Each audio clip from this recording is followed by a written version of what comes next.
Welcome to Cycling Fashion Week, the only podcast in the world dedicated to cycling fashion, style, aesthetics, and culture. I am your host, Alex, joined by my regular co-hosts, Warren and Tony.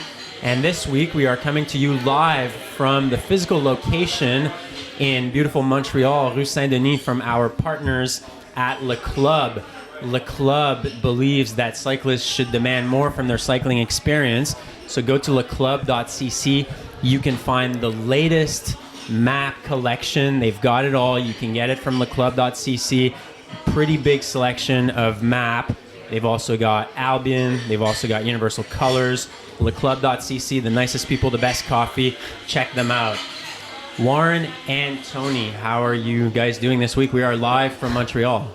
I mean, I think we should introduce our guest because he's sitting right here. Well, I was going to wait till the interview, but Warren, you broke it to our listeners. We are actually lucky this week to be joined by Jarrad Smith, the founder of MAAP, who is in Montreal right now. He's been on a little North American tour, leaving Australia in the winter for North America in the summer, and he's in Montreal with us today. We have a big interview coming with Jarrad Smith from MAAP today, live from Le Club. So welcome, Jarrad. Welcome to Montreal. Thank you. Thanks for having me. Bonjour, I should say. But a bit rusty on the French, mate. It's been a few years since I've spoken French. We did learn it at school when I was a youngster, but yeah, most of that's gone out the door. But it's great to be here, and yeah, looking forward to having a chat with you guys.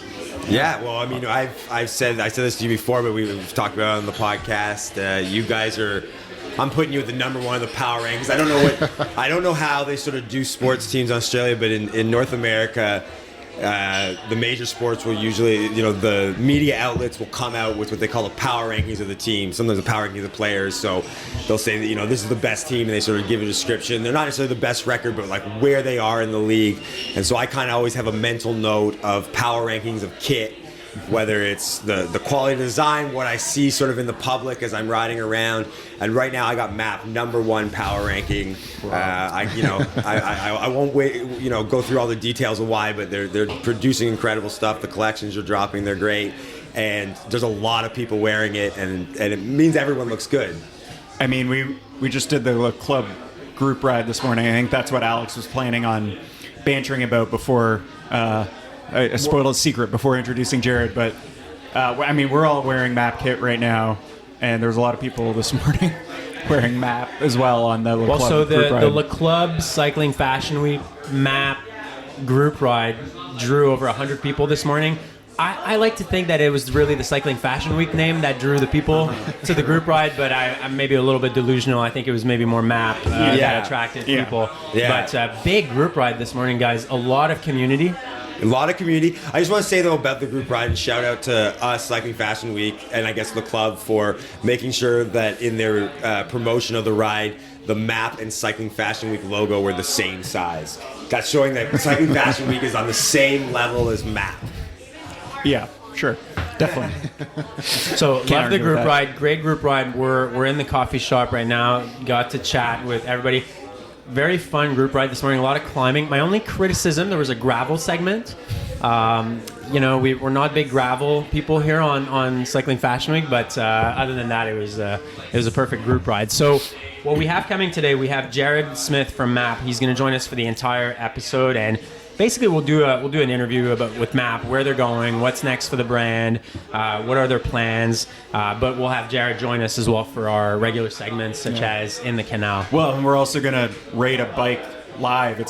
It's 3 feet away from us for the first time. It's not a photo that somebody sent us on Instagram. We can really get deep into it. We can look at it, make sure that the photo's not tricking anybody. But we have to make sure to get a photo of the bike. We will put it up on Instagram so that our listeners can weigh in as well. But it's we've got a really interesting one today to rate. Mm-hmm. All right, why don't we get into the interview with Jarrad? I'm sure he's excited. Oh yeah, I'm pumped. Jarrad, how many coffees have you had? I've had about 14 coffees, about 1 hour sleep, and I'm fired. Actually, I gotta say, Jarrad, when I met him, so came back from the ride, met him in the coffee shop this morning, first thing he told me, I'm wearing the MAAP Axis kit right now, the pink jersey. Jarrad looks at me sort of from head to toe, and he said, "Mate, you look lean and shredded right now." So this is a man who knows how to speak to dads who don't get to ride that much, who are pretty self-conscious about their fitness. Yeah. You know, he went straight for my heart right away like that. So I feel pretty positive towards Jarrad right now. Yeah. But what are you doing in Canada right now, Jarrad? What's happening? Actually, got my family here. We've had a bit of a working vacation, you could call it. I had to come to North America for work, so with lockdowns for 2 years, I decided and asked my wife if she wanted to come with the kids. So we decided to pack them up and get them on the road with me. And I spent a month in LA. And from there, I was going to New York, Miami, San Francisco.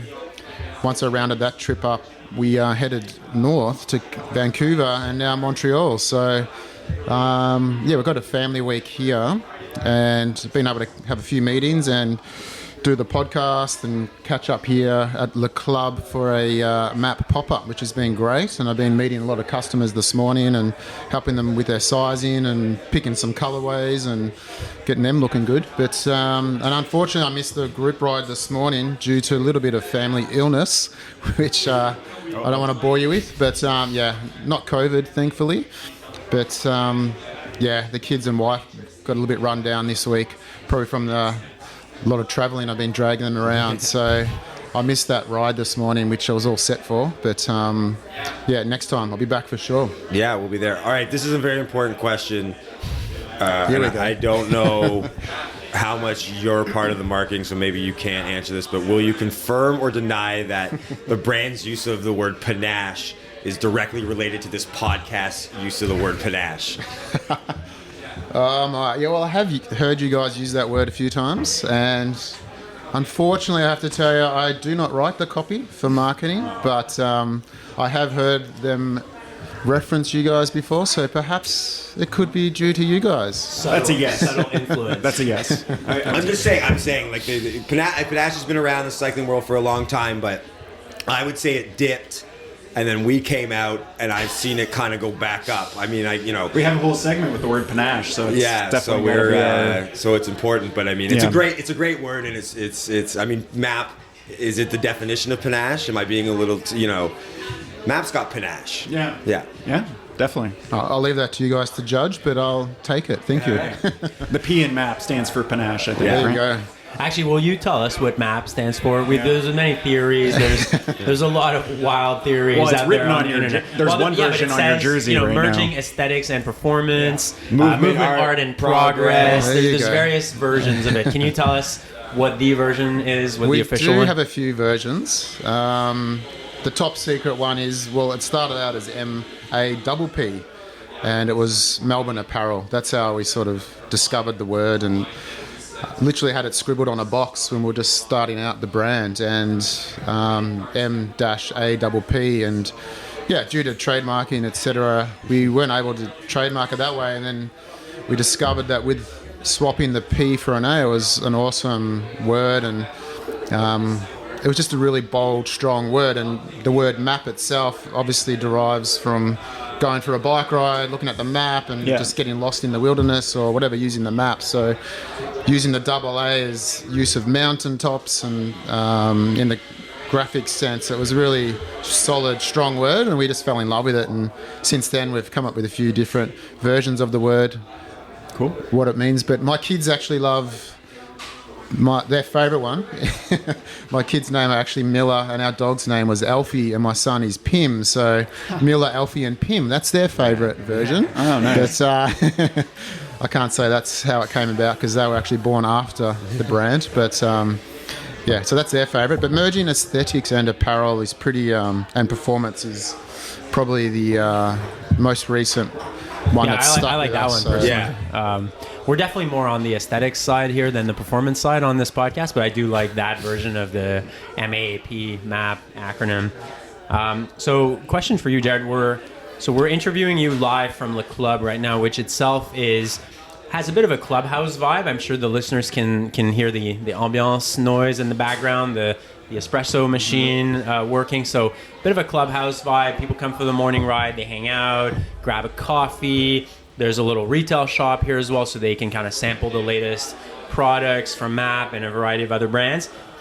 You guys have a physical retail strategy right now that you are going into, bricks and mortar retail, which is kind of contrarian a little bit, at a time in COVID and post-COVID where people have increasingly shifted online for shopping and for commerce in general. Tell us about that strategy, what you guys have, what your plans are for the overall retail strategy. Yeah, good question. So before the pandemic came about, we actually opened our first store in Melbourne, and that was really successful. And that was kind of like a bit experimental. It was under our head office, so we sort of built an office and shop in the one building. And from there, we sort of realised, this is working. We love the idea, the concept, so let's roll these out. And then all of a sudden, the pandemic hit, and everyone sort of went to ground, and we worked from home for a couple of years. And in that time, things were going pretty well online and going well with our wholesale partners, and so we started planning the future of MAAP, and we still wanted to roll out retail, and it gave us time to really design the concept and worked with a creative agency, and that's how we came up with the word lab, MAAP Lab, which is life around bikes. And we really gave us time to plan out the strategy of our retail plan, and now that the gates have been lifted from Australia and we're allowed to travel again, we got back out on the road, and that's part of my trip now, is just discovering cities where we see a strong connection with MAAP, and we'd love to open stores, and we definitely see that's the future of MAAP, and to open up stores around the world, just to be able to have a space for our customers to come and experience the brand and try on the products firsthand and see the latest colours and collections. And there's that many products now, it's very hard for all our stockers to carry the whole brand, even for our own store, with the amount of launches we have and the categories we're expanding into. Each city has a bit of a different type of cyclist also. So, for instance, LA may have a bit more of a gravel scene, like you guys said. Maybe Montreal, Toronto doesn't, and there might be more alt-road in those stores. And so, yeah, it'd be good to be able to showcase the brand in different cities around the world, and it's basically more just for that touch and feel experience. Yeah, so it's interesting because I was chatting with Guillaume, one of the founders of Le Club, yesterday, who's actually sitting right next to us here yesterday, and he was There he is. and he was saying that post-pandemic, there's a desire from people, first of all, to get together and just socialize after being locked down for so long, especially you guys in Australia. I mean, you've had pretty intense lockdowns, but also people want to feel the product, want to touch the product, which you don't necessarily get by shopping online. So it's interesting that you guys are going in that direction at the moment. Yeah, like literally once the government said we could leave the country and come back without a serious sort of forced lockdown on yourself, but we hit the road, my partner Ollie and I, and been to, in the last couple of months, London, Amsterdam, Sicily, Italy, parts of Italy, all over the US and now Canada, and now we've been let out. We are hitting it hard, and what I'm finding is everywhere I'm going is this community of people. In every city, it's been overwhelming how many people are getting into the bike and enjoying it and enjoying those group rides. And I just had one in LA. We had close to 200 people. Oh, wow. We were pulled over by the police because the crowd was so big, and it's just been overwhelming everywhere in Miami and New York. Like it's crazy how what I'm finding. So many new people have come to the sport in the last couple of years, and they've discovered something new to them, and MAAP's new to them as well. And so I've been riding for 20 years. So I've been around watching the Tour de France as a kid, and grew up sort of involved with cycling and having raced in the past. So seeing these type of customers come to the sport, it's amazing, and be able to show them how much fun you can have on the bike, and you can look good doing it. Yeah. Speaking of group rides, you guys have a ride out of the lab in Melbourne with the greatest name for a group ride called the Mappuccino ride. Yes. Are you going to A, trademark it, B, then when you license it out to your global retailers like Le Club so they can have their own Mappuccino ride. You haven't taken the trademark from me, have you, mate? Haven't gotten in there? No, I couldn't take it. It's too good. It's Warren's in advertising. He's actually a copywriter, and he knows how well that. When I heard about that name, I was like, that's the greatest group ride name ever, because most of them are just like, no offense, Le Club, the Le Club ride, but the Mappuccino. Yeah, It's that was perfect. part of that time off, you could say, being locked indoors and having that time with our creative agency. And it was actually funny, one of the meetings we had with them, and they were running over some of the ideas. Okay, we've got this and that and the Mappuccino ride. And I was like, whoa, hang on a minute. What did you just say? That's like the best thing I've ever heard. Yeah. Because I do love a cappuccino myself. Yeah. And in Australia, we do that a little differently than anywhere else I've noticed, where we sprinkle a little bit of chocolate cocoa on top. Yes. Oh, okay. I haven't been able to find that anywhere else. Australia has a great coffee culture. Like they came up with the long black, they came up with the flat white. They do sort of everything a little bit differently. Like that's something I think is very underrated. That people are thinking about certain things about Australia, and they don't know how good the coffee culture is there. Speaking of that, can you get a coffee at MAAP Labs? Yeah, so we're not a cafe per se, but we definitely offer a premium coffee. We have a La Marzocco machine in the MAAP Lab in Melbourne. We do employ full-time barista, so if you're in there shopping, you can experience a coffee. Yeah. We're not necessarily selling them. Okay. It's more that shopping experience. You're coming to try the kit on, or after group rides, yeah, sure, we've got the coffee flowing and servicing the customer that wants to. And the get design coffee. of the spaces is pretty unique as well, right? The architecture. Can you tell us a little bit about that? Yeah, so the concept is to whichever city we're opening the stores in, we're using local architects. So in Melbourne, we've used Claire Cousins, who's done our last shop, and she's also done our head office, which we just moved into last November. And we work closely with her team for the last 12 months to open up the MAAP Lab in Melbourne. And so happens that her brother is my business partner, Oliver Cousins. So very talented family. And she's one of the most highly regarded architects in Australia. And she's worked on a lot of the Aesop stores and Mecca.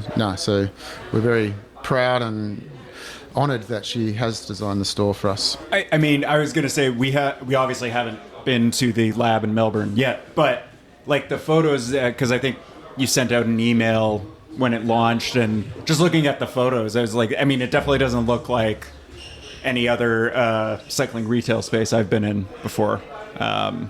It's very elevated for sure. Yeah, it's definitely more of a elevated, high-end, high street type store. It's we wanted to have a real showcase of the brand in a beautiful space. Even using the furniture from Australian Melbourne designer Jarrad, coffee table from Grazia. Everything's really sort of been curated for the store. Right. I think we were speaking to you before this interview just to like hear a bit more about where MAAP was going, and is that sort of part of the plan for the labs is to like tie in some of the like local places wherever they are? So you're mentioning how you're using local furniture, that kind of thing in Melbourne.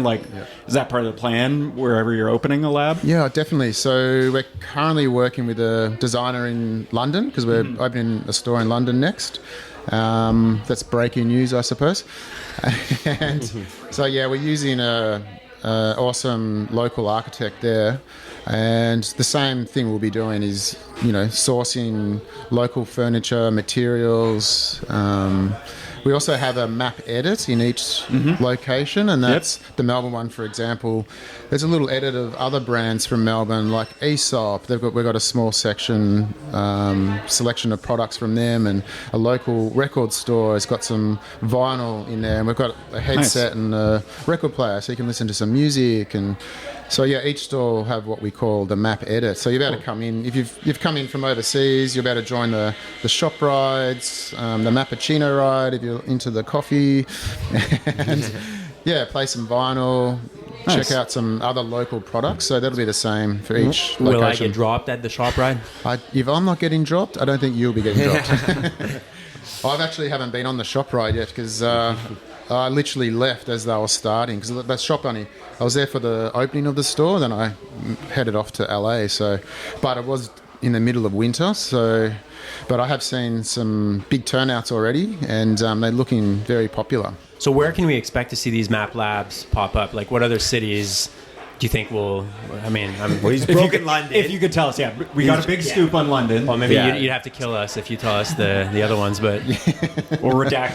We actually, I haven't actually got the definitive list in front of me. We've got some ideas ahead of us, but look, we would like to, tick off each continent, but it will come, at pace. So we'll get London up and running. It'll take, the next 6 to 12 months, and then we'll probably, be looking towards Asia, and then potentially the Americas. So I won't go into too much detail today, but fair enough. But we will be coming to the continent soon. And what is it? A question I always have for Australian brands, like what is it about Australia that has made you guys take over the cycling fashion world?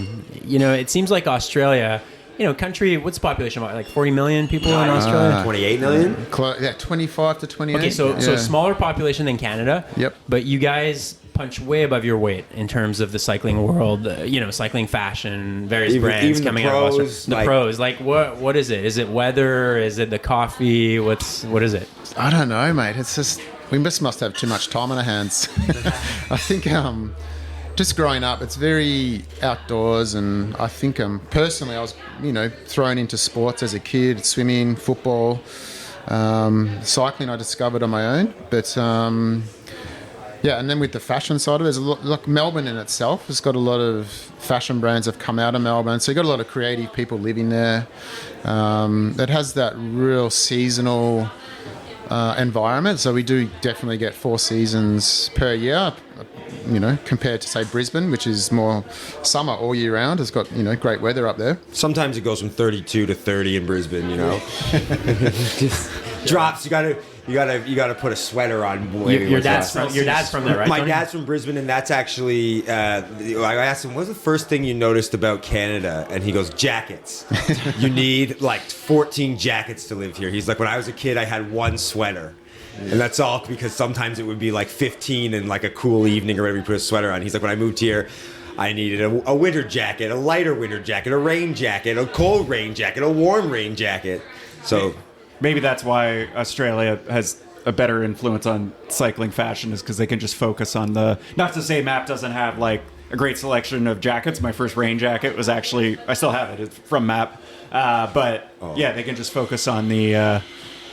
I don't know. You reminded me of a heartbreaking story. I have one of the first... I think it's our first rain jacket. jacket. It was one of your first rain jackets, the black one with the kind of sort of wavy stripe. The MA logo. Yeah, it's kind of thing. And I crashed and ripped it, and I was just heartbroken. Like were you hit by a car? I was hit by a car, right. And that was what had caused the crash. Yeah, it wasn't my bike handling skills, and I ripped it. And I was like heartbroken because I was like, because I knew it was, to sound as sort of hipster and pretentious as I can, that I knew MAAP before everyone else, or at least everyone else in Canada, and I was like, this is like definitely an early run of a MAAP thing, and I wanted just to have it forever, and it just got destroyed. It would have even been hard back then. We wouldn't have even been able to replace it for you, I'm guessing, because we had such short runs. Would have been hard to. And that jacket was we sourced that fabric from Japan. It was an amazing jacket. I still got one myself. I still have it. You didn't get hit by a car. It's almost bulletproof. Yeah, it's not car-proof. Tony and I remember shortly after Tony copied me. He bought one after he bought one after I bought it in the same color. But we actually rode it in a full-on downpour, and my upper body was wet. Anyway, great jacket. But I feel like I was going somewhere there and I lost the track. Yeah, sorry, I ruined it. But no, I was just saying that's why Australia produces. Because I honestly my favorite kits coming out of Australia. MAAP was like the first nice brand of clothing I bought. Personally, mainly because Tony came back from Australia and told me about it. But which I want to know. The story was told that I saw a MAAP at the St. Kilda Crits, someone racing in it, and I want to know maybe if it was Jarrad. This was probably 2000. maybe 8 years ago. Yeah, it was probably me as I was retiring, or I could have even been Ollie, my business partner, because we were, a bit of tag teaming back in the day. I just remember seeing it and being like, I was with a friend. He was racing and he was also racing in the A race. And I remember seeing someone, and then afterwards I was like, what is that? And he's like, oh, it's this Melbourne. And that's why I heard it was called Melbourne Apparel. Yeah. This Melbourne thing. And it was just so, I was like, this is, because you didn't even really come to Canada. Nothing was kind of like, it all kind of, to me, a lot of that after Rafa, say, started sort of in Australia. And I was like, this is awesome stuff. So speaking of racing. Yes. You guys did one of the great kits of race teams, MAAP Rita. There was MAAP Basso as well. Like, any involvement in racing planned for MAAP in the next few years? It's funny you mentioned those brands. They were those teams. They were the very early on teams which evolved from teams that I'd had previously been involved with. And yeah, so after realizing it takes a lot of time to run your own team, so we decided to sponsor some of the up and coming great teams, and we have sponsored some other teams, Inform and Benelong, and they were the top amateur teams in Australia. And then went on to sponsor Trinity with Tom Pidcock, and they had some great success with those guys. And then we've had a year out because a lot of the teams we sponsored during the pandemic couldn't race, so we produced all the product and paid the money, and unfortunately unable to race, so we just took a break. And now we're just sort of been watching the landscape, and yeah, we're ready to get back into it over the next couple of years at various different levels we're sort of looked at. And maybe a world tour level. Oh, that's a big call, but it is a lifelong dream of mine, probably, to say that we've been able to sponsor a team like that. But just a matter of timing, I suppose. And I just had an Astana MAAP. That would be incredible. An Astana MAAP team. Oh yeah. Are we launching the rumor here? No, I'm just kidding.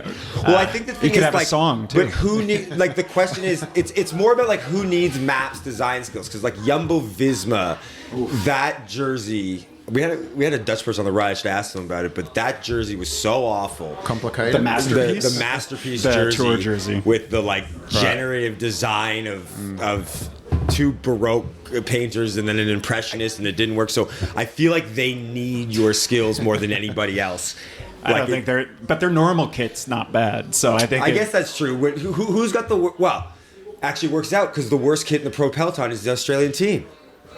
Bike Exchange. Bike Exchange. They have the worst kit in the Pro Peloton. Sorry, Jerry. And they're, I hope we didn't design it. That's fine. I know. So maybe they need you. Maybe. Well, if we were to ever sponsor one of those teams, as long as they let us design it, then we'll be on board. Because I think we've maybe talked about the MAAP Rita kit before. Yeah, Tony's mentioned I his. love it. I want to find a jersey. I don't know if I can eBay it. I don't know if Jared's got some stash somewhere. I had to it's 5 years ago. I had to really think back to actually what it was, but we actually made a kit to sell from it. It was called the Cloud jersey. Yeah. So if you Google Cloud jersey, I'm sure you'll be able to find one. Well, yeah, because you mentioned that before we started recording the Cloud jersey, and I totally forgot, but I remember that jersey because I think I tried to buy the non-team version of it, but it was like sold out pretty quick, or I don't remember why, but that one stuck out a lot for me because that was like one of the, I'd bought some nice solid color jerseys, and that was the first time I'd like, whoa, maybe I'll buy something a little wilder. But I think I wasn't confident enough in my cycling ability to buy that Cloud jersey because it was pretty wild, but it was great. Like, all the team designs you've done, even I think the last one you did with Trinity, like, I don't know, I was a big fan.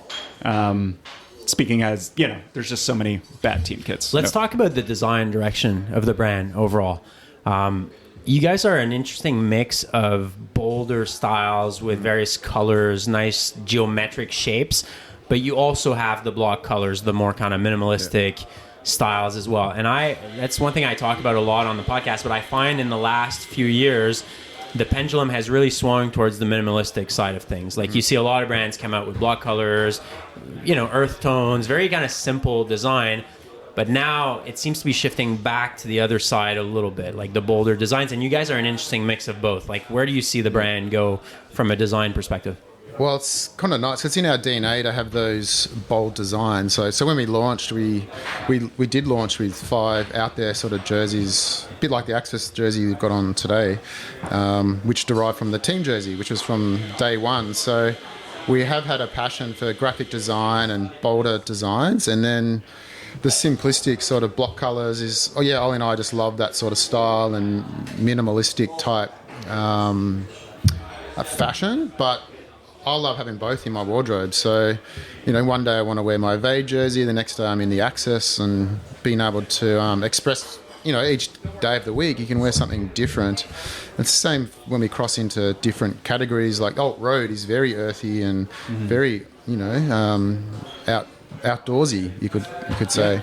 So, I think the DNA's been set, so we can play in both fields, and I think that's the attraction to MAAP as well. You can have a bit of fun with it. What I love about the Access kit personally is I came to cycling in the late 1990s when I was a teen and sort of watching the Tour de France on TV at that time. And I don't know, we're in Le Club right now. We just came back from the group ride, so we've all got our bikes here.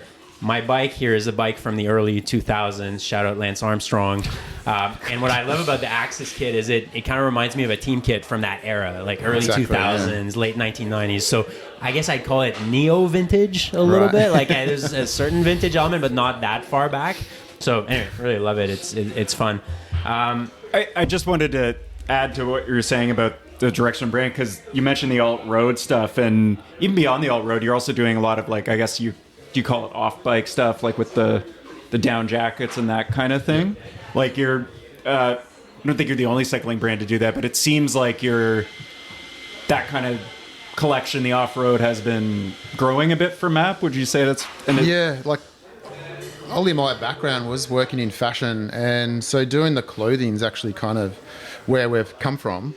We do enjoy designing clothes in general, so that building out that collection, we still want it to be sort of derived from cycling, so it's transit collection is for commuting basically. So the fabrics, we choose all the fabrics that are either absorbing sweat, or they're stretchy materials, so you can still be comfortable when you're riding, but they're also quite fashionable. But it's still a smaller part of the business, so we're very much focused on the on-bike, but that is a category we're playing in, the off-bike, but definitely not the focus, but it's nice to be able to have it there. Plus, most of our stores we stock mapping, they're bike shops, and so they're not really selling apparel, so it's not as big a part of our business. But as the MAAP labs grow, we've got more of those stores, a place for ourselves to sell our own products, and we're also in places like Jarrad, so there's a place for that commuter wear there as well. I mean, despite the fact we're all wearing kit right now for the first time ever while recording, I think, but we wear clothes off the bike as well, so it's also, I do appreciate when cycling brands do that personally, because usually it looks pretty good, as yours does. Cheers. Tony loves showing people that he's a cyclist when he's off the bike. Oh, I love it. It's just got listen, I've been talking about making sure musettes become the new hipster tote bag, right? I want everyone to just walk around. I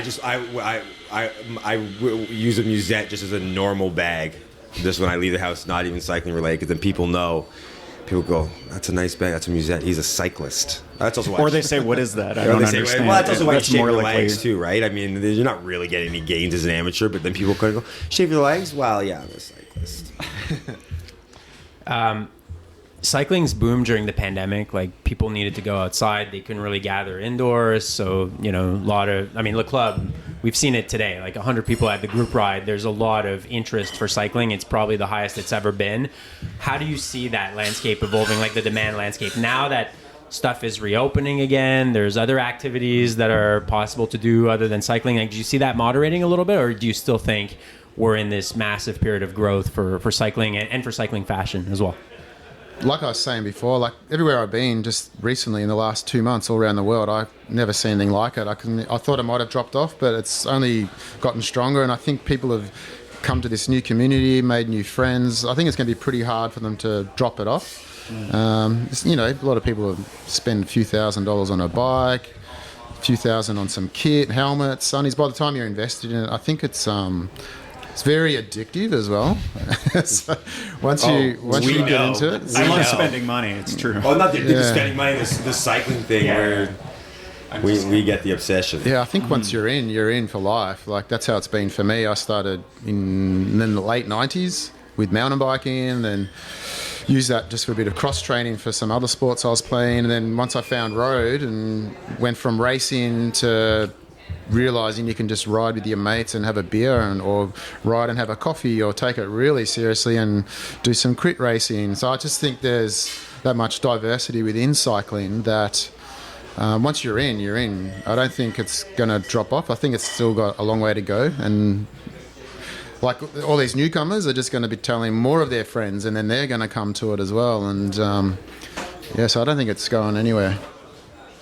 Yeah, no, I today was for me personally, is the biggest group ride I've ever been on in my life. Usually like the ones we do in Toronto are more like 30, 40. I think we were close to 100 today. So that was pretty wild. But yeah. One last thing is there anything you wanted to like talk about in terms of where MAAP's headed? You've already kind of touched on like your plans for the brand, maybe looking at sponsoring a team again. Is there anything else that you want to like mention that or talk about or let our listeners know? No, I think we sort of covered off everything, but I just think we're going to get more involved with the community again, and like we've just started up the MAAP lab with the shop rides, and there's a bit of a focus to get engaged with, like I've come here to see the club myself, and we're getting our team out in the field again, so there'll be a lot more activation with the community. That's kind of my buzzword this year, I suppose, community. And that's probably what I love most about it, is being able to travel with my bike and go to all our fantastic partners around the world, our dealers, and really get to meet the customers. And so I think that'll be a big part of our direction the next 12 months as well, just being in the community more, and which we're sort of working on at the moment. And as you've mentioned, we want to get back into the teams again and push out our own stores and just keep bringing out awesome products. Actually, I have a question for you related to traveling. You've been around North America recently. You said you've been to LA, Miami, New York. Did you do New York as well? Vancouver, Montreal. Of all those cities, which one was the best for riding? I think I know the answer, but I'm going to let you... it definitely wasn't Montreal, because unfortunately, due to illness, you weren't able to get out on the road. Definitely going to have to say LA, because it's just... That's what I thought. Yeah, and People love it there. I'd never expected it. I think that's probably the reason just caught me off guard, was I didn't realise how... I've never ridden up so many hills every single day. We don't have that in Melbourne, at your doorstep. And these were some serious rides, and it might have only been an hour and a half, but it was 1,000 meters of climbing. And so LA wrongly has this reputation as, it is a car city. Like, the city was built for the car, but people wrongly assume that it's bad for cycling because of that. And my in-laws live in Los Angeles, and they've told me, no, dude, you don't understand. Like, it's a huge cycling city. You've got these kind of almost these national parks. Brant Sorensen, our good friend Nick Brant Sorensen. You've got like canyons within the city, big climbs. So I definitely need to go on a cycling trip to LA. I recommend it to everyone listening. Just could go there for a week, and there's great rides, great community. You can easily get on some group rides out of Luft. There's a shop there that hosts rides pretty much every day. Not unlike what they do here at the club. There's a good community. You could sort of easily drop in, and the other good thing they got going for it is the weather. It's just pretty much the same every day, and just shorts and t-shirts, and bring your sunscreen. Makes us question our choices as to where we live, huh? Terrible. Toronto sucks. Thank God for smart trainers and RGT and Zwift and all this stuff to at least keep you semi-interested during the winter. But if... we're moving to LA. The podcast is moving to LA. Wow, we're going Hollywood. We're going big time. But I got to ask you, because you mentioned you travel with your bike, what bike do you ride? What do you have? I've got a Willie Air. Filante, and that's a beautiful bike. So I've had that for about a year and a half now. Nice. Campag. I'm riding Campag again. It's kind of like all the years of racing on Shimano, riding on Shimano, and this is kind of more of a retirement relaxation bike. Yeah. Yeah. Bike that has a lot of panache, I think we can say. Well, Bike Willier has a lot of panache. Yeah, but I was gonna say we haven't talked about Willier a whole lot on the podcast, but they are. I don't know. I mean, they're vintage bikes. They're steel. I've seen this sort of. They have this kind of copper bike that is at a shop in Toronto, and it's just stunning. And they have some enough. But I just want to say, because we're talking about group sets here, we have on the ride was the club's ambassador Anne, and she rides SRAM, and her chain dropped on the ride.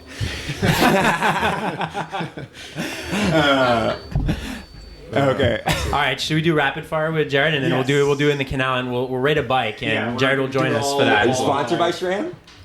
Okay. Okay, all right, Jarrad. Rapid fire questions. So we ask our guests a couple of rapid fire questions. There's usually 2 choices or 3 choices. You answer them quickly, a little explanation. We move on to the next one. First one: white or black shoes? White. White or black socks? White.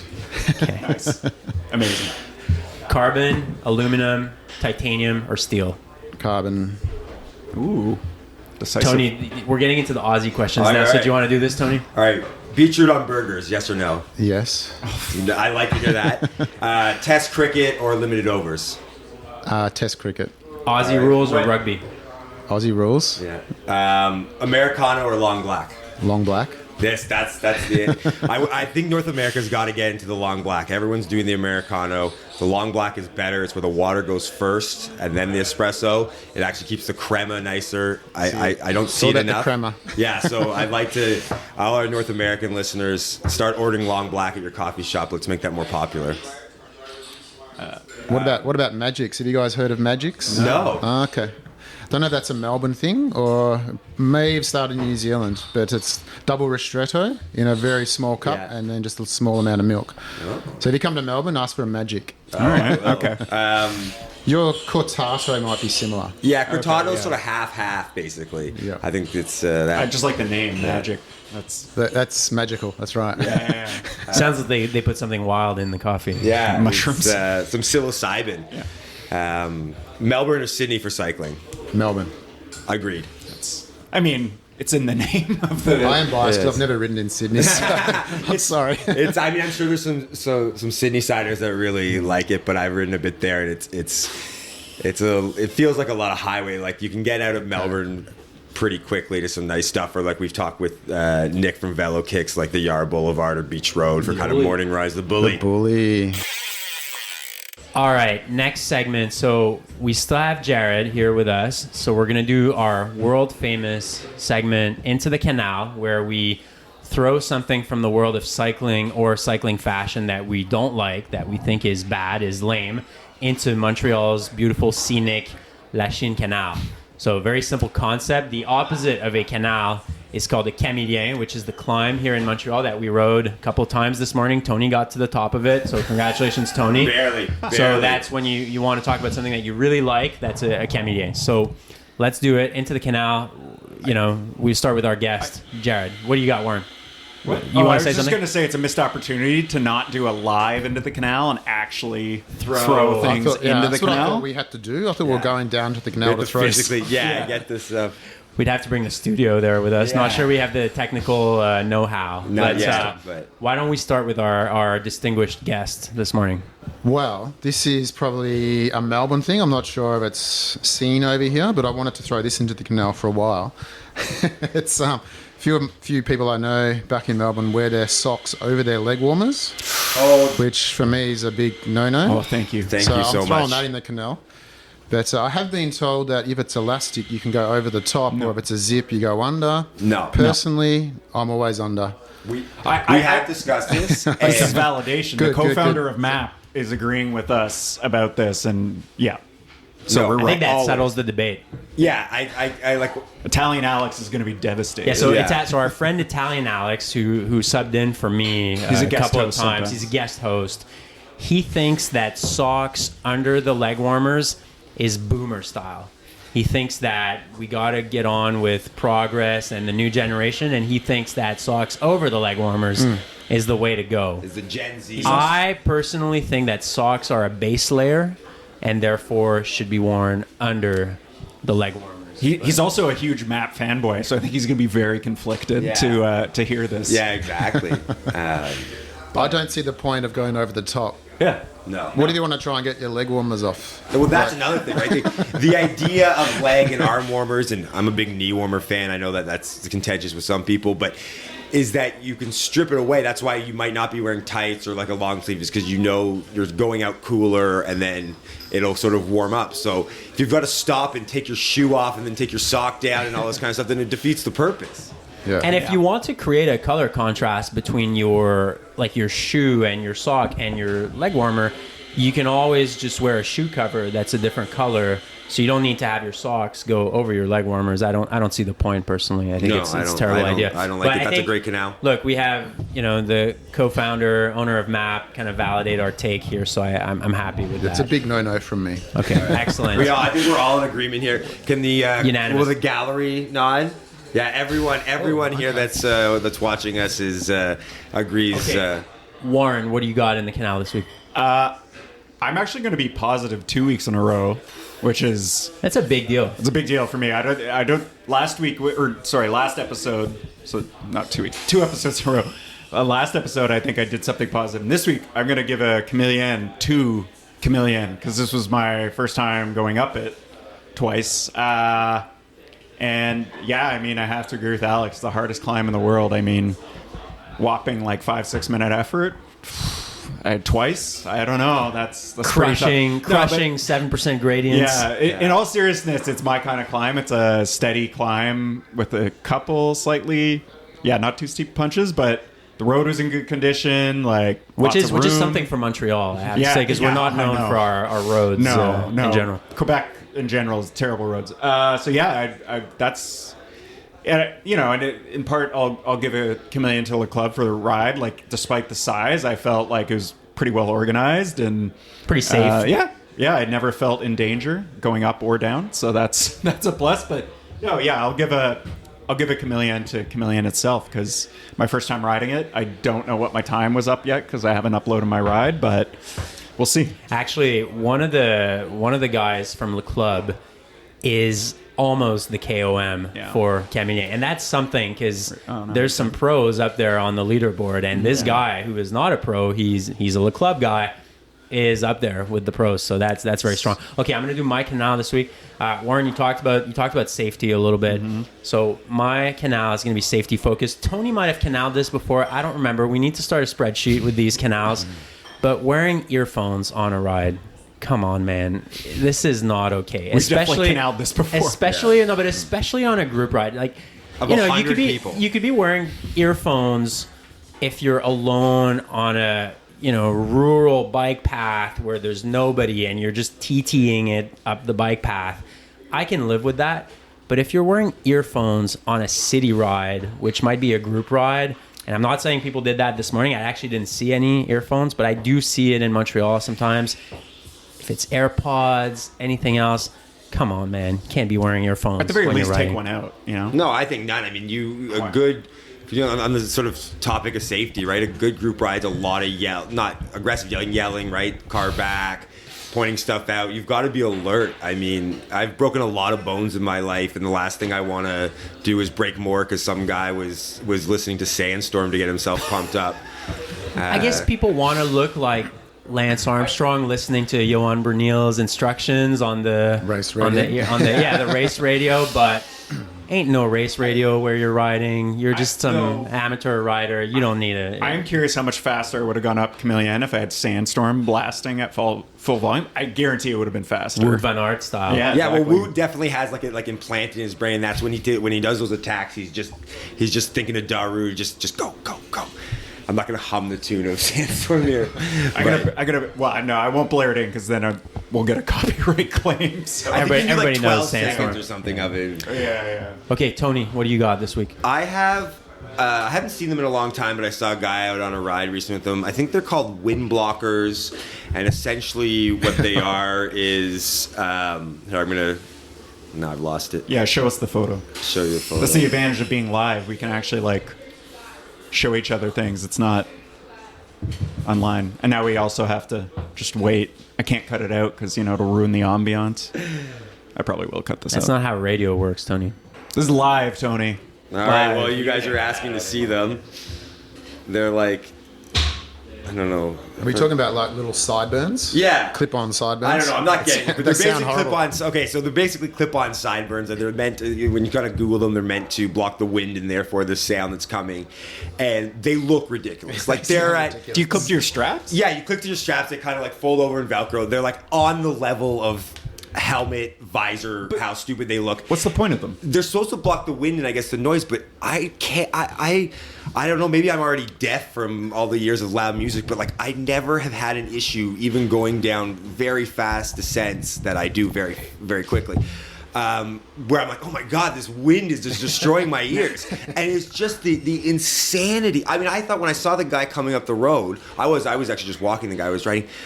I thought he just had huge sideburns, and I was like, "Fuck, Ron Jeremy's riding," but this is just ridiculous. Like, don't use it. It's useless. I probably kills your aero gains. I'm going to take a contrarian take just because of what Alex had just said. What if they're doing it so they can hear what's happening and they're being more aware? I don't disagree. I'm sure it looks terrible. Yeah, but we know on this podcast that Style trumps safety. Style trumps safety. Like we like safety, but if it's Looks sort of ridiculous? yeah, like Yeah. Okay, so let me retroactively change my Canal. Earphones look stupid. It's not because they're unsafe. It's because they look no, stupid. we can still talk about safety, right? Like, but it's like it's the helmet mirror. Although again, I debate the safety. I feel like you crash, that thing's going right through your eye. If you mirror. the helmet mirror, Maybe. the little thing like this, and it's just but so safety's good. We don't want to be but like no one on the ride had reflectors on their wheels because it looks terrible.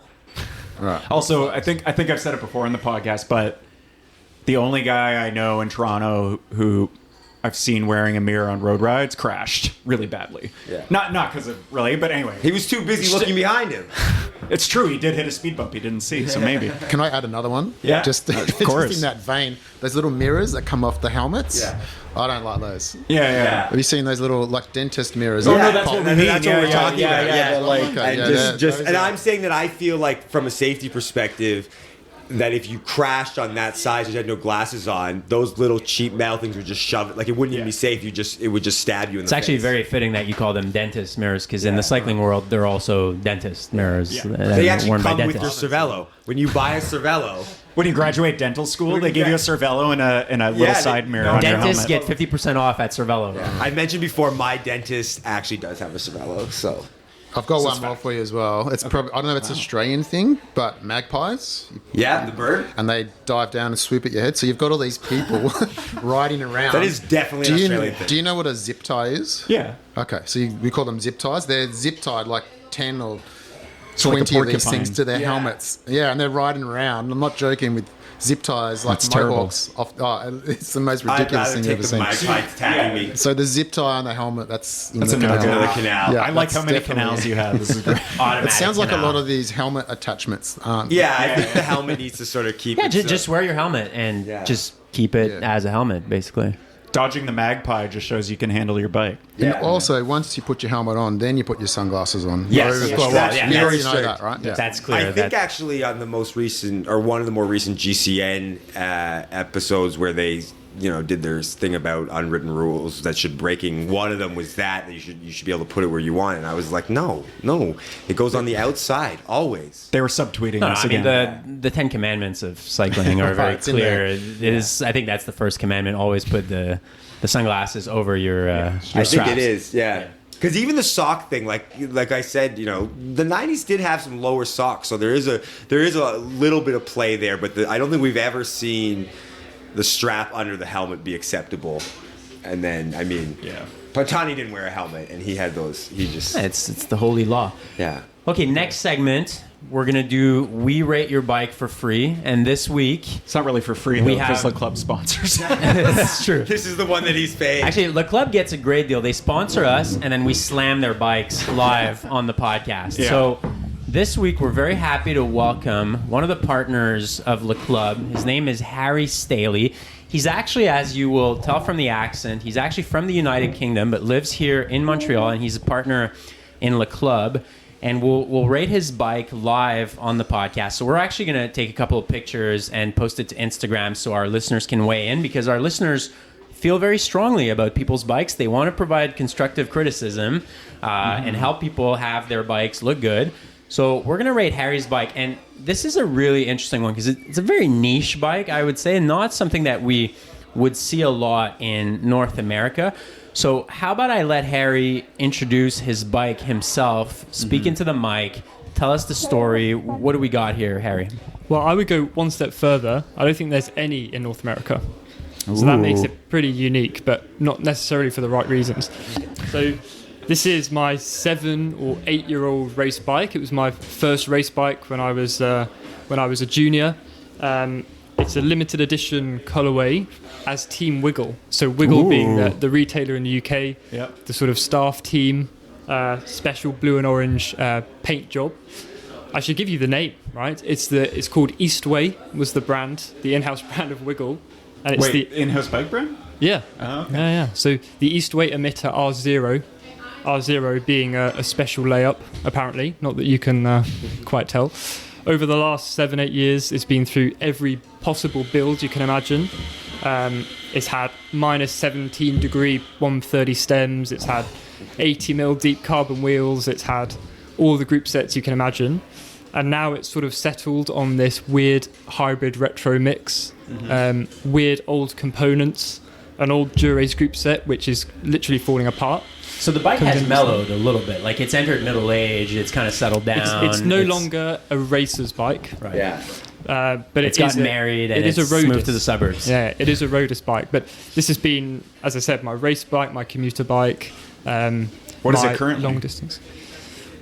It's your club group ride bike. It's your group ride bike. It's to complement the lovely kit I wear from leclub.cc. Yeah. It's a salesman. That's its purpose. Always on the hustle. Yeah. So and now should I explain what it's sort of currently donned with, or? Yeah, sure. Give us a rundown. Yeah, so give us the specs on the Eastway. Criticize it. Okay, so rim brake. It's got a non-branded seat post. It has an old Dura-Ace 9000 Group O, which is fully complete, but it now has a sort of sticker over the crank arm because the crank arms were so worn. So how do we know it's Dura-Ace? Well, there you go. Unless you take it apart and weigh it, which I'm sure you have better things to do. Old aluminium box section wheels, Veloflex tires. Sorry, I do want to pause to call out your wheel brand because it's Easton and my local race team is sponsored by Easton. Shout out Easton. Look at all this hustle. Get that bread, guys. Yeah. I don't even have Easton wheels on my own bike. But anyway, sorry, go on. Okay.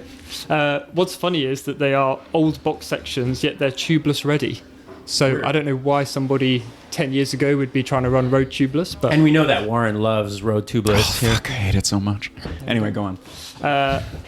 An old, I can't even tell you what the handlebar and stem is, but little post-carry handlebar bag as well. Sold at Le Club. And yes, and a very old specialised saddle in the narrowest width possible. When I had a bike fit 10 years ago, he said I had the smallest, can I say arse? Yeah. Smallest arse he'd ever measured. So that is the narrowest Congratulations. saddle. Thank you. I think that's good for cycling. Yeah. And then some old Elite bottle cages from Halfords in the UK. Okay. All right, I gotta start because Who wants to start? Tony's raring to go. Well, because there's one key element that he's really fucked up on, and because he has slammed the stem, which is important, but he's left the chimney on top, and it looks like it's. If I look at it, that's 2 10mm spacers. That's 20mm above. That's too much. He's got to cut that. So that's the first step. The Dura-Ace 9000 is one of the best looking group sets. I like that it's rim brake. If that's actually Dura-Ace. If that's actually Dura-Ace, wow. There's no way to know. Definitely the chain ring is whether the crank arm is like a 105. He's put a sticker on or something. A little bit of mismatch. The colorways kind of reminds me a little bit of like a Canadian tire bike, maybe. It looks like an All City. Like an All City? I don't want to give it that much credit. Like the ones that are based off the Toyota. Anyway, go on. It's something I think Dustin Klein would design probably for sure, right? And then he'd make his car match it. We got the tan sidewalls. We like it. I used to have those Elite bottle cages. I hated them. I don't think they look good. You got to get a Rundell or King Cage or something like that. I'm going to give it a 2. Two. That's very harsh. Being a bit facetious here because Harry's a friend, but realistically, I'd say 7.5. And he's a sponsor, man, of the show. So Yeah, let's not forget that. 12 out of 10. Our contract includes editorial freedom, and if they ever take it away, we'll jump ship. I want to go next because I think Tony's being aggressively critical on purpose. I actually like the colorway. I don't think it looks like a Canadian Tire bike because the Canadian Tire bike, and sorry for Jarrad reference because you're from Australia, Canadian Tire is and for a lot of our listeners who aren't in Canada, Canadian Tire is a chain of sort of like, what do they carry? Like home improvement, general like, retail it's like store a crappier Home Depot. Yes, but they also sell sports equipment, garden equipment, barbecues, car parts. Maybe It's a bit of a general Barbie. store. Same trip. Yeah. Nice. Yeah, and they have their own Home like Depot. in-house bike brand called Supercycle. And I was gonna say a Canadian Tire brand just says Supercycle. It's like the shittiest bike I had when I was a teenager. It was like a mountain bike. It was terrible. I spray painted all over it because I didn't want people to know I had a Supercycle. Anyway, but so the paint job, it's like this. I think there's 3 colors sort of pattern, and it, as I said, it reminds me of an all-city design of one of their gravel bikes a couple of years ago that was inspired by like 80s Toyota paint job. I think it looks like a Radavist color design. Actually, this is the kind of bike. Colorway that John Watson of the Radavist would be all over. I just want I'm going to bump it up to an 8.5 solely because He's a sponsor. No, it has nothing to do with that. From 2 to 8.5. No, it's the 2 was a bit facetious. Wide range here. Wide range because I realized that as a snob, I love when someone has something someone else doesn't. So the fact that it's the only Eastway in North America gives it incredible points. think. You think? Don't hold me to that. But it is wiggle. Yeah, it's not even a Sorry, wibble Harry. bike. So Warren, keep going. What's your mark? I'm here not quite overall? done. Hold on. Yeah. So yeah, points for the Easton Wheels because, like I said, my race team is sponsored by Easton. It's cross and they race team. Yeah, cross. Hey, we could race road. We just don't. Actually, the women on the team race road. None of us do. And then the saddle, the nose of your saddle is, I don't know, it looks like a bird Angled beak. down, yeah. No, the saddle looks flat, but the nose looks like a bird beak. Guillaume, will you grab That's a no level? good. Will you grab a level and Guillaume's check this? dying And of check the laughter saddle here. that it's level. No, that's not level. Yeah.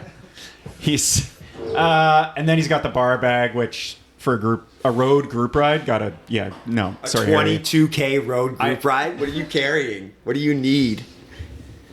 It's all of my lovely jewellery and accessories for before, during, and after. For panache. For panache. Panache. Yeah. You should be wearing your watch and your chain. So Warren, what's the grade here? What's the mark? I'm gonna give him a 8.25. Okay, all right. So I'm gonna go last. Jared's got to do it. So too. very high marks for Harry here for a few reasons. First of all, very niche. I love niche stuff. So I think I'm going to give it a 9 out of 10. Wow. Never heard of the brand. Never heard of the model. Again, I love niche stuff. You've gone possibly the nichest of the niche. So already there, that starts you at a 9. Tony's already commented on the chimney, on the stem. You got to cut that off, Harry. Just make a statement, cut it off so you can never go back. So that's have to deduct some points there. The bar bag, Harry, this is a road bike.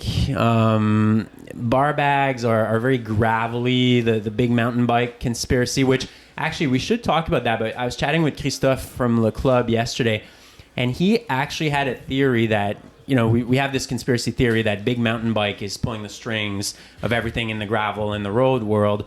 And Christophe says it's actually broader than that. It's Big Outdoors who's pulling the strings of big mountain bikes. So I find like you're being manipulated by Big Mountain Bike here a little bit with that Big Outdoors, with that bar bag. So you got to take that off. So deduct a few points here as well. Love the colorway of that bike. The sort of orange, yellow, and red rainbow kind of stripes there. Very like early 1980s, which I love. So that's very good. Rim brake, excellent. Love the rim brake. Save the rim brake. They just look better. And I would have actually taken some points off because you don't have deep section carbon wheels. But in a way, there's a lot of panache to not having deep section carbon wheels because it's like you don't give a damn. You don't really care what other people think. You're like, I'm just gonna run these Easton aluminum wheels, and I don't really care. I'm faster than you guys. This is what I do, and that's a lot of panache in doing that. And panache is an attitude, and Harry just embodies that. It's true. So and he's pretty. To me, that's he's a pretty strong fast. 9 out of 10. Only thing though, the name of the model, emitter. We're in global warming. We're CO2 constrained here. The fact that you call yourself an emitter, I'm not sure is positive. So it's not very ESG compliant, if you know what I mean. So I would maybe put a sticker over that, or just paint over it and call it the panache or something. It's like saying all these carbon emissions went into making this carbon bike. Yeah. So it's not a great name. Anyway, strong 9 out of 10 for our lad Harry here at Le Club. I like it. Yeah. And Jarrad, what's your take? What do you got on it? Well, you guys have given him pretty high ratings there, like 8s, 9s. Mine's It's gonna be hard between a 2 and an 8.5, somewhere in that thing. It depends on that. I'm going to hang out with Harry a little bit after this podcast, and we'll see how it makes me feel. Yeah, I was sort of starting around a 5, and then bumped it up with his outfit to a 10 because he's looking dripping in MAAP. So it's getting up to a 10 there. He's got his alt road bib, which goes with the handlebag. If he had some deep carbons on there, I think that would set it off. And he would have, probably got the 10 out of 10. Yeah. Matching that back with the carbon bags, making a, big statement there. But I reckon it's around a 7.5. What do we think of the speed play pedals? 'Cause I think this is the first bike we've seen with the speed plays. And are they original speed plays or Wahoo speed plays? Original. Oh. Wow. So you have to service them every 3 rides? You can't ride them on any gravel at all. Like that gravel section tape probably can't clip in after that. The bearings are shot. The handlebar back for my other pedal system. Yeah. For all the grease you have to bring to re-grease the spindle of the speed plate. Jarrad made me feel bad for not being more critical. Good. Because he started at 5, and I'm sorry, Harry, those bottle cages, I got to dock you points, so you're going to go back down to 7.8, because I also don't like those. I had those, and I think Warren was like, you've got to get rid of them. Yeah. Harry, get the Arundel stainless steel. It would look good on that. It would, No, tie. What? They don't make... Okay, the King Cage makes a tie. Yeah. Or the Arundel steel are... Oh, wait, you guys carry a Rundell, right? Yeah, we Yeah, get so get the steel ones. Get the Order some Rundell steel ones. ones. They're anyway, yeah, that I've revoked it. 7.8. Okay. Well, passing grades for Harry. So congratulations, which is good. So yeah. And then next episode, when he's not here, we're going to re-rate it and lower our ratings. But right? actually, lots of interesting bikes this morning on the group ride. Actually, there's one bike from Le Club. Laurent, one of the founders of Le Club. We actually have to do his bike on the show at some point because the world has to see this bike. Yeah. It's a beauty. Really is. Handmade in Montreal here, and everything Steel. was thought out perfectly on it. Anyway, I don't want to sell it. I don't want to sell it right away, but we'll do that We've got to on get a some later photos episode. before we leave. Okay, that's it for another episode of Cycling Fashion Week live from Le Club. Thank you to Le Club for opening up their cafe, their clubhouse to us to record the podcast, for inviting us on the group ride this morning. A lot of fun. Thank you, Jarrad Smith from MAAP. Thank you for visiting Montreal. Thank you for being on the podcast. A lot of fun having you on. We'll be looking forward to what MAAP has to offer in the coming months and years. Big growth plans, it seems. Hopefully a MAAP lab opening not too far from us, but Montreal will be better than Toronto, but we'll be watching Vancouver, with great actually. interest. Thank you, Warren. Thank you, Tony, for making the drive from Toronto. yes, thank you guys. That was a lot of work for us. Yeah, it was. Congratulations, It's a long drive. Tony, for getting to the top of Camigny this morning. Didn't think you could do it, but I did it twice. This and was very good. I didn't even need anybody to push me.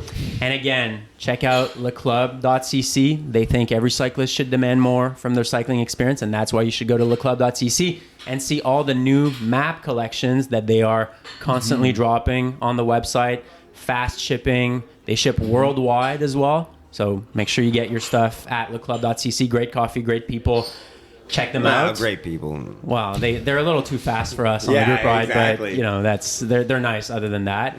And thank you, Warren. Thank you, Tony. We will be back in a couple weeks with more Cycling Fashion Week content. Yeah. Take care. Thanks, guys. Thank you. Gonna edit out that clapping. Yeah, please.